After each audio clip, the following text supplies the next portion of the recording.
নমস্কাৰ, আজিৰ ভিডিঅ'ত আমি আলোচনা কৰিম দ্বাদশ শ্ৰেণী অসমীয়া বিষয়ৰ বৰগীত নামৰ পদ্ধতি। অৰ্থাৎ এইটো এটা মহাপুৰুষ শ্ৰী শ্ৰী মাধৱদেৱ বিৰচিত এটা বৰগীত হয়, য'ত আমাক ইয়াতে পদ্য হিচাপে পঢ়িব দিছে উঠৰে উঠ বাপু গোপালকে, মহাপুৰুষ শ্ৰী শ্ৰী মাধৱদেৱ বিৰচিত।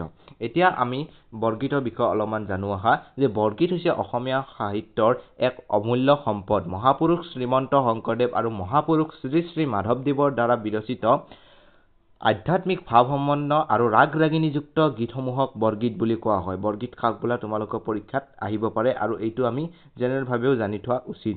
বৰগীতত বেদ, উপনিষদ, মামাৰ্থ, বৈষ্ণৱ ধৰ্মৰ উপাস্য দেৱতা শ্ৰীকৃষ্ণৰ মহিমা আৰু ভক্তৰ হৃদয় কুলৰ আকুল প্ৰাৰ্থনা সাংগীতিক ভাষাৰে বৰ্ণনা কৰা হৈছে। বৰগীতৰ বিষয়বস্তু লীলা, বিৰহ, বিৰক্তি, পৰমাৰ্থ, চুৰ, চাতুৰি এই ছটা ভাগত বিভক্ত কৰা হয়। শ্ৰীকৃষ্ণৰ শিশুকালৰ বিভিন্ন লীলা মাধৱদেৱৰ বৰগীতসমূহত প্ৰকাশ পাইছে। অৰ্থাৎ মহাপুৰুষ শ্ৰী মাধৱদেৱৰ যিবিলাক বৰগীত হয়, সেই বৰগীতবিলাকক বেছিভাগতে শিশু কৃষ্ণৰ লীলা খেলাবোৰ ভাৱ ভংগীমাবোৰ প্ৰকাশ পাইছে। তদুপৰি মাতৃ যশোদা আৰু পুত্ৰ শ্ৰীকৃষ্ণৰ স্নেহপূৰ্ণ মমতাময় সম্পৰ্কৰ মনোৰম বৰ্ণনাৰ মাজেৰে মাতৃপূৰ্ণৰ পুত্ৰৰ চিৰন্তন ৰূপ প্ৰতিস্ফুট হৈছে। অৰ্থাৎ মাতৃস্নেহৰ এক ধুনীয়া চিত্ৰ তেওঁ বৰগীতৰ মাজেৰে অংকন কৰিবলৈ সক্ষম হৈছিল। ছাত্ৰ ছাত্ৰীসকলে বৰগীতৰ বিশেষত্ব সম্পৰ্কে জ্ঞাত হোৱাৰ লগতে মাধৱদেৱ ৰচনা কৰা বাৎসল্য ৰসপূৰ্ণ বৰগীতৰো যাতে আভাস পাব পাৰে, সেই উদ্দেশ্যে এই বৰগীতটোত পাঠ্যক্ৰমত সন্নিৱিষ্ট কৰা হৈছে। এতিয়া তোমালোকৰ ইয়াতে হৰিনাৰায়ণ দত্তবৰুৱা সম্পাদিত বৰগীত নামৰ গ্ৰন্থখনৰ পৰা এই বৰগীতটি লোৱা হৈছে, যদিও এই বৰগীতটিৰ লিখক হৈছে শ্ৰী শ্ৰী মহাপুৰুষ শ্ৰী শ্ৰী মাধৱদেৱ। লেখক পৰিচয় তোমালোকৰ ইয়াতে দিয়া আছে। মহাপুৰুষ শ্ৰী শ্ৰী মাধৱদেৱৰ জন্ম হৈছিল 1889 খ্ৰীষ্টাব্দৰ উত্তৰ লখিমপুৰ নাৰায়ণপুৰ অঞ্চলৰ লেটেকুপুখুৰীত। তেখেতৰ পিতৃৰ নাম হৈছে গোবিন্দগিৰি। ৰাজেন্দ্ৰ অধ্যাপকৰ ছাত্ৰকালত তেওঁ আনুষ্ঠানিক শিক্ষা লাভ কৰে। ইয়াৰ পিছত তোমালোকে মহাপুৰুষ শ্ৰীমন্ত শংকৰদেৱ আৰু মহাপুৰুষ শ্ৰী শ্ৰী মাধৱদেৱৰ যি মিলনক, সেই মিলনক বা সাক্ষাতক মণিকাঞ্চন সংযোগ বুলি কোৱা হয়। এইটো তোমালোকে ধুনীয়াকৈ মনত ৰাখি থবা। নেক্সট, মহাপুৰুষ শ্ৰী শ্ৰী মাধৱদেৱে বিভিন্ন ধৰণৰ গীত, ভটিমা, নাটক, বৰগীত আদি ৰচনা কৰে। তাৰ ভিতৰত তেওঁ সাহিত্যিক জীৱনৰ কীৰ্তিস্তম্ভ হিচাপে নামঘোষা পুথিখনক জনা যায়।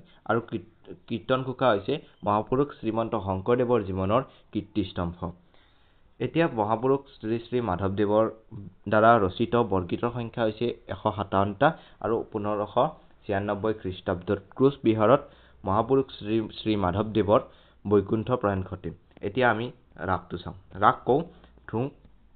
উঠৰে উঠ বাবু গোপালকে, নিশি পৰভাত ভৈল, কমল নয়ন বুলি ঘনে ঘন, যশোদা ডাকিতে লৈল।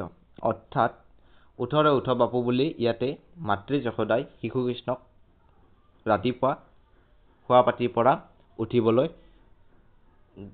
কৈছে। আৰু লগতে নিশি পৰভাত ভৈল, কমল নয়ন বুলি ঘনে ঘন, যশোদা ডাকিতে মানে হৈছে মাতিছে। অৰ্থাৎ শিশু কৃষ্ণক টোপনিৰ পৰা শুই উঠিবলৈ মাতৃয়ে বাৰে বাৰে মাতিছে, যিহেতু পৰভাত অৰ্থাৎ প্ৰভাত হৈছে। প্ৰভাত মানে ৰাতিপুৱা হৈছে।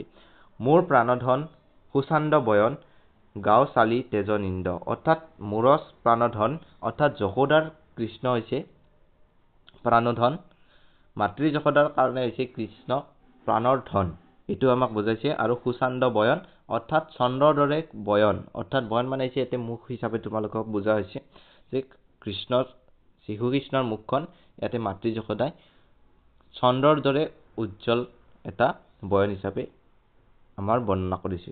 হব পুৰুষৰ শিৰৰ ফুকন, তুমিহে বাপু গোবিন্দ, মোৰ পুত্ৰ বুলি যশোদা গোৱালি, বুকে বান্ধি কোলে লৈলা।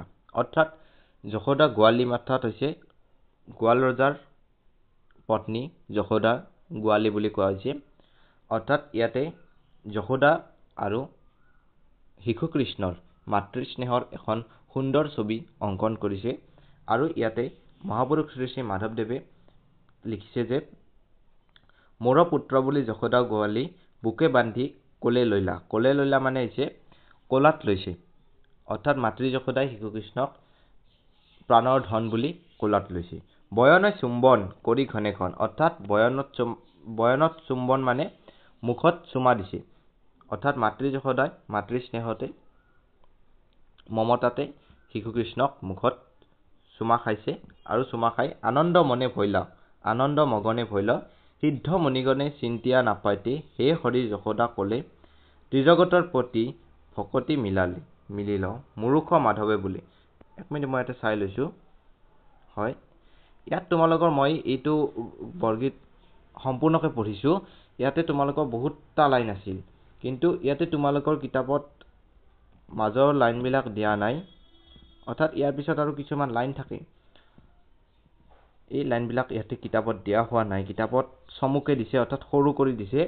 এতিয়া চাবা যে ত্ৰিজগতৰ সিদ্ধ মুনিগণে চিন্তিও নাপাইতে, অৰ্থাৎ ভগৱান শ্ৰীকৃষ্ণৰ মহিমা ইমানে অপাৰ যে সিদ্ধ মুনিগণ অৰ্থাৎ নানা তপ জপ কৰিও নানা ডাঙৰ ঋষি মুনিগণেও তেওঁৰ মহিমা ধৰিব নোৱাৰে, অৰ্থাৎ ভগৱান শ্ৰীকৃষ্ণৰ মহিমা হৈছে অপাৰ। গতিকে নানা ধৰণৰ মুনিগণে তপ জপ কৰি হাজাৰ হাজাৰ বছৰ তপ জপ কৰিও তেখেতৰ মহিমা বুজিব নোৱাৰে বা তেখেতৰ সাক্ষাৎ নাপায়। এতিয়া ত্ৰিজগতৰ প্ৰতি ভকতি মিলিল মুৰুখ মাধৱে বুলি, অৰ্থাৎ মাধৱদেৱে নিজকে শৰণাপন্ন হৈছে ভগৱান শ্ৰীকৃষ্ণৰ ওচৰত, নিজকে সৰু বুলি কৈছে, নিজকে মুৰুখ বুলি কৈছে আৰু ভগৱান শ্ৰীকৃষ্ণৰ শৰণাপন্ন হৈছে, আশীষ বিচাৰিছে আৰু সদায় ভগৱান শ্ৰীকৃষ্ণৰ গুণ কীৰ্তন গাই থাকিবলৈ ইচ্ছা প্ৰকাশ কৰিছে। এতিয়া তোমালোকৰ ইয়াতে কঠিন শব্দ অৰ্থ দিয়া আছে। নিশি মানে হৈছে ৰাতি, অৰ্থাৎ নিশি পৰভাতে ভৈল, অৰ্থাৎ ৰাতিৰ পৰা পৰভাত মানে হৈছে প্ৰভাত হৈছে, সেইটো বুজাইছে প্ৰথম লাইনতে। তেজ মানে হৈছে ইয়াতে ত্যাগ কৰা, অৰ্থাৎ নিদ্ৰা ত্যাগ কৰিবলৈ মাতৃ যশোদাই অনুৰোধ জনাইছে শিশুকৃষ্ণক। নিন্দ মানে হৈছে নিদ্ৰা, সুচান্দ হৈছে চন্দ্ৰৰ দৰে সুন্দৰ উজ্জ্বল। বয়ন মানে হৈছে মুখ, অৰ্থাৎ বয়নে চুম্বন মানে হৈছে মুখত মাতৃ যশোদাই শিশুকৃষ্ণক চুমা দিছে, অৰ্থাৎ চুম্বন কৰিছে। ভূষণ মানে হৈছে অলংকাৰ, শিৰৰ ভূষণ, শৱ পুৰুষৰ শিৰৰ ভূষণ মানে হৈছে অলংকাৰ। মগন মানে হৈছে মগ্ন, সৌ মানে হৈছে সেই, অৰ্থাৎ ইয়াত সেইজনৰ অৰ্থ। ত্ৰিজগতৰ প্ৰতি হৈছে স্বৰ্গ মৰ্ত্য পাতাল তিনি জগত, এই তিনি জগতৰ প্ৰতি আমি জানো যে ভগৱান শ্ৰীকৃষ্ণ। মুৰুখ হৈছে মূৰ্খ। মাধৱদেৱে ৰচনাৰ এটা বৈশিষ্ট্য হ'ল যে দাস্যত্ব ভাৱ প্ৰকাশ, অৰ্থাৎ মাধৱদেৱৰ যিবিলাক বৰগীত আছে, তোমালোকে যদি বৰগীতবিলাক চোৱা বা গোৱা, যিসকলে বৰগীত গোৱা তেওঁলোকে বুজি পাবা যে প্ৰত্যেকটো বৰগীতৰ শেষৰ ফালে মাধৱদেৱে নিজকে সৰু বুলি, নিজকে দাস বুলি বৰ্ণনা কৰে আৰু প্ৰত্যেকটো বৰগীততে ভগৱানৰ তেখেতে দাস বুলিতো কয় আৰু লগতে শৰণাপন্ন স্বীকাৰ কৰে। 1489 চনত নাৰায়ণপুৰৰ লেটেকু পুখুৰীত। এতিয়া তোমালোকে মাধৱদেৱ আৰু শংকৰদেৱৰ প্ৰথম সাক্ষাতক কি বুলি অভিহিত কৰা হৈছিল? মাধৱদেৱ আৰু শংকৰদেৱৰ প্ৰথম সাক্ষাতক মণিকাঞ্চন সংযোগ বুলি অভিহিত কৰা হৈছিল। কোনখন গ্ৰন্থক মাধৱদেৱৰ সাহিত্যিক জীৱনৰ কীৰ্তিস্তম্ভ বুলি কোৱা হয়? অৰ্থাৎ মহাপুৰুষ শ্ৰী শ্ৰী মাধৱদেৱৰ জীৱনৰ কীৰ্তিস্তম্ভ বুলি নামঘোষাখনক কোৱা হয়।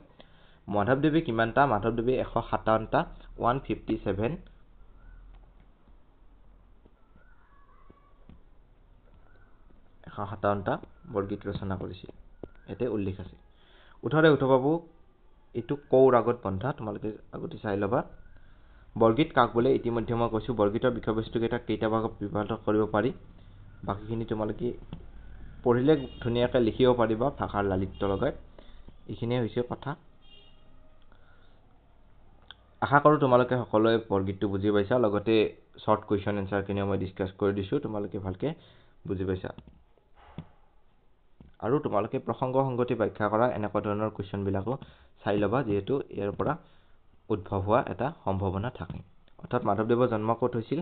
1489 খ্ৰীষ্টাব্দৰ উত্তৰ লখিমপুৰৰ নাৰায়ণপুৰৰ অঞ্চলত মহাপুৰুষ শ্ৰী শ্ৰী মাধৱদেৱে জন্মগ্ৰহণ কৰে। ধন্যবাদ।